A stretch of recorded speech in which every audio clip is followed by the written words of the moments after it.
আমাদের আজকের পড়ানোর বিষয় চুম্বকের উপর তড়িৎ প্রবাহের ক্রিয়া। দেখো এই কথাটাতেই কিন্তু এর মানেটি লেখা আছে। কি বলা আছে? চুম্বকের উপর তড়িৎ প্রবাহের ক্রিয়া, অর্থাৎ কাজটি করবে তড়িৎ প্রবাহ কার উপরে? চুম্বকের উপরে। কিভাবে না, এর জন্য বিজ্ঞানী ওরস্টেড একটি পরীক্ষা করেছিলেন যেখানে চুম্বকের উপরে তড়িৎ প্রবাহ ক্রিয়া করেছিল। অর্থাৎ কিভাবে? একটি তড়িৎবাহী তারের সামনে, যদি এটা তড়িৎবাহী তার হয় এবং এর সামনে যদি চুম্বক শলাকাকে রাখা হয়। চুম্বক শলাকা অর্থাৎ কি? অর্থাৎ সেটাও একটা চুম্বক, যে চুম্বকটা সবসময় উত্তর দক্ষিণ মুখ করে থাকে বা চারদিকে ঘুরতে পারে। অর্থাৎ কোনো একটি পিনের উপরে এইভাবে একটি শলাকাকে আটকানো থাকে। এই চুম্বকটি, এই নীল কলমটি চুম্বক, এই চুম্বকটি কিন্তু এদিক ওদিক যে কোনো দিকে ঘুরতে পারে। এই চুম্বকটি কিন্তু যে কোনো দিকে ঘুরতে পারে। তো এটা সাধারণত যদি বাধাহীনভাবে রেখে দেওয়া হয় তাহলে চুম্বকের এই শলাকাটি সর্বদা উত্তর এবং দক্ষিণ মুখ করে থাকে। তো সেই রকম শলাকা যদি আমরা তড়িৎবাহী তারের সামনে রাখি, অর্থাৎ যে তারের মধ্য দিয়ে কারেন্ট প্রবাহিত হয় সেই তারের সামনে যদি একটি চুম্বক শলাকাকে রাখা হয় তাহলে চুম্বক শলাকাটি কিন্তু বিক্ষিপ্ত হয়, অর্থাৎ সরে যায়, এদিক ওদিক যে কোনো দিকে সরে যায়। এবার কোন দিকে সরছে না সরছে সেটা বিজ্ঞানী ওরস্টেড একটি পরীক্ষা করে দেখেছিলেন যে সরে যাচ্ছে। কিভাবে না, এটা হলো চুম্বক শলাকা, এরকম এটা চুম্বক শলাকা, এক্ষেত্রে একটি পিন আছে, সেই পিনের উপরে শলাকাটি কিন্তু নামানো আছে। শলাকাটি যে দিক ওদিক যে কোনো দিকে ঘুরতে পারে। এবার এখান দিয়ে কারেন্ট প্রবাহিত হচ্ছে। যদি কারেন্ট প্রবাহিত হয় তাহলে দেখা গেছে যে চুম্বক শলাকার এই যে উত্তর মেরুটা কিন্তু এই দিকে সরে যায়, অর্থাৎ উত্তর মেরু ওই দিকে চলে যায়। তার মানে দক্ষিণ মেরু এই সামনের দিকে চলে আসবে, এটাই তো। অর্থাৎ এরকম যদি থাকে তাহলে উত্তর মেরু ওই দিকে সরে যায়, মানে দক্ষিণ মেরু এই দিকে চলে আসবে, এরকম হবে। উত্তর মেরু যদি ওই দিকে যায় দক্ষিণ মেরু এই দিকে চলে আসবে, এটা হচ্ছে। আবার দ্বিতীয় পরীক্ষাটা তিনি যখন করলেন তখন কারেন্টের এই যে দিকটা, তড়িৎ প্রবাহ, এই তড়িৎ প্রবাহের দিকটা কিন্তু পরিবর্তন করলেন এবং সেক্ষেত্রে দেখা গেল এই চুম্বক শলাকার যে উত্তর মেরু সেটা এই দিকে চলে এলো। আবার একই রকম তিনি যখন এই পরীক্ষাটি করলেন সেখানে তিনি চুম্বক শলাকাকে উপরে রাখলেন এবং তার নিচে তড়িৎ প্রবাহিত করলেন। আগে যেমন উপরে কারেন্ট ছিল, নিচে শলাকা, এবার উপরে চুম্বক শলাকা, নিচে তড়িৎ প্রবাহিত হলো এবং সেই ক্ষেত্রে দেখা গেল চুম্বক শলাকার উত্তর মেরু এই দিকে আসছে। আবার এটার ক্ষেত্রে কারেন্টটা এইদিকে, কারেন্টের দিকটা পাল্টে গেল, কারেন্টটা নিচে আছে, চুম্বক শলাকা উপরে আছে, তখন দেখা গেল শলাকাটি এই দিকে বিক্ষিপ্ত হচ্ছে। ওকে, এবার এই ঘটনাগুলিকে ব্যাখ্যা করার জন্য যে চুম্বক শলাকা কোন দিকে সরবে সেটা ব্যাখ্যা করার জন্য আমাদেরকে পড়তে হবে অ্যাম্পিয়ারের সন্তরণ নিয়ম। এখানে আমি অ্যাম্পিয়ারের সন্তরণ নিয়মটা লিখলাম, একটু পড়ে দিচ্ছি। দেখো, অ্যাম্পিয়ারের, বিজ্ঞানী অ্যাম্পিয়ার সন্তরণ নিয়ম অর্থাৎ সাঁতার কাটা নিয়ম। কীরকম?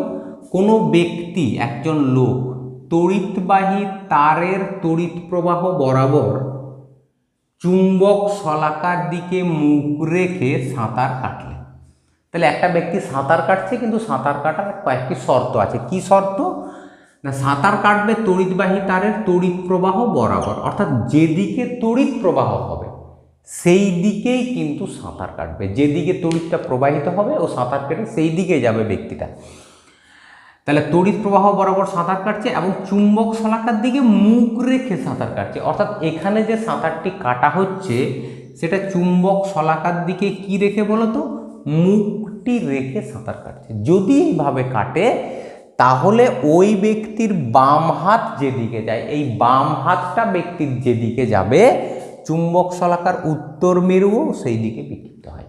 অর্থাৎ সাঁতার কাটার সময় বাঁ হাতটি যেদিকে যায় চুম্বক শলাকার উত্তর মেরুও সেই দিকে যায়। বোঝা গেল? তাহলে কোনো ব্যক্তি সাঁতার কাটছে, তড়িৎ প্রবাহ বরাবর সাঁতার কাটছে এবং তার মুখটি থাকবে চুম্বক শলাকার দিকে, এইভাবে সাঁতার কাটবে। চলো এবার আমি একটু ছবি এঁকে দেখাই যে কিভাবে এই ঘটনাটি ঘটছে। তো যদি এখানে ছবি আঁকি, আমি মনে করছি যদি এটা ব্যক্তি হয়, এটা হচ্ছে ব্যক্তিটা, এটা ব্যক্তিটার মাথা, এটা মনে করলাম হাত, এটা মনে করছি পা। আমি মানুষের ছবিটা এভাবে এঁকেছি। তাহলে যদি এইভাবে আঁকি তাহলে সেক্ষেত্রে কি দেখা যায়, দেখো এই ব্যক্তির আমি একটু মুখটা করে দিচ্ছি, কোন দিকে মুখ আছে সেটা দেখা যায়। দেখো এই ব্যক্তির মুখটা আমি এই বড় করে এই মুখটি আঁকলাম, নাক আঁকলাম নিচের দিকে, অর্থাৎ কি সে নিচের দিকে মুখ রেখে সাঁতার কাটছে। তাহলে এখন সাঁতার কাটার নিয়মটা কি? সাঁতার কাটার নিয়ম হচ্ছে কারেন্ট যেদিকে যাবে ওই ব্যক্তি সেই দিকেই সাঁতার কাটবে। কারেন্ট যাচ্ছে এই দিকে, ওই ব্যক্তি এই দিকে যাচ্ছে, মাথাটি ওই দিকে আছে, এবং তার সঙ্গে কি তড়িৎ প্রবাহ বরাবর চুম্বক শলাকার দিকে মুখ রেখে তার মুখটি থাকবে চুম্বক শলাকার দিকে, অর্থাৎ এই যে তার মুখটি চুম্বক শলাকার দিকে আছে, সে চুম্বক শলাকার দিকেই তাকাচ্ছে।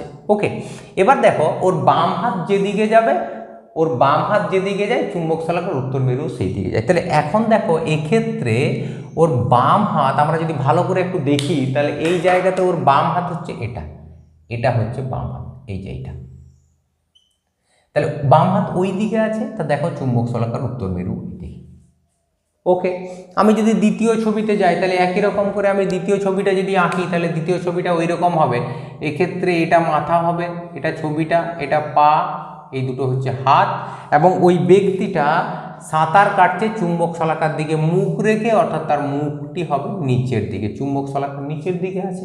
তাহলে যেদিকে কারেন্ট যাচ্ছে ব্যক্তি ওই দিকেই সাঁতার কাটছে, মুখ আছে চুম্বক শলাকার দিকে, এটাই তো শর্ত।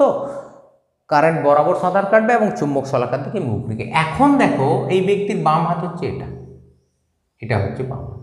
তাহলে বাম হাত এই দিকে, তাই চুম্বক শলাকার উত্তর মেরু এই দিকে আছে। বাঁ হাত যেদিকে যাবে চুম্বক শলাকার উত্তর মেরু সেই দিকে। এবার এই দুটো ছবিতে একটু দেখা যাক। এক্ষেত্রে তারটি নিচে আছে, চুম্বক শলাকা উপরে আছে। একই রকম যদি আমি ছবি আঁকি তাহলে ব্যক্তিটার ছবি আঁকা হবে এরকম, এটা মাথা, হাত, এটা পা। এবার এই ব্যক্তির মুখটি কোন দিকে আছে না, মুখটি থাকবে এখন কিন্তু এই দিকে। কেন না বলাই আছে চুম্বক শলাকার দিকে মুখ রেখে, শলাকা এই দিকে আছে তাহলে মুখ এই দিকে থাকবে। এই চুম্বক শলাকার দিকে মুখটি রেখে সে যদি সাঁতার কাটে তাহলে দেখো এখানে সাঁতার হচ্ছে মাথাটি উপর দিকে করে সাঁতার কাটা হচ্ছে। তা মাথা উপর দিকে করে সাঁতার যদি কাটা হয় তাহলে দেখো ভালো করে, এক্ষেত্রে এর বাম হাত হবে এটা, মাথা উপর দিকে করে সাঁতার কাটছে, বাম হাত হবে এটা, এটা যদি বাম হাত হয় বাম হাত এই দিকে, সুতরাং চুম্বক শলাকার উত্তর মেরুও এইদিকে। একই রকমভাবে এই ঘটনাটাকে যদি আমরা ব্যাখ্যা করি তাহলে এই ঘটনাটা এই রকমের হবে। এখানে মাথা থাকবে, এখানে পা, এখানে থাকবে হাত। এবার এই ব্যক্তির মুখ থাকবে চুম্বক শলাকার দিকে, তাহলে মুখটি রাখলাম চুম্বক শলাকার দিকে, চুম্বক শলাকার দিকে তাকিয়ে আসে।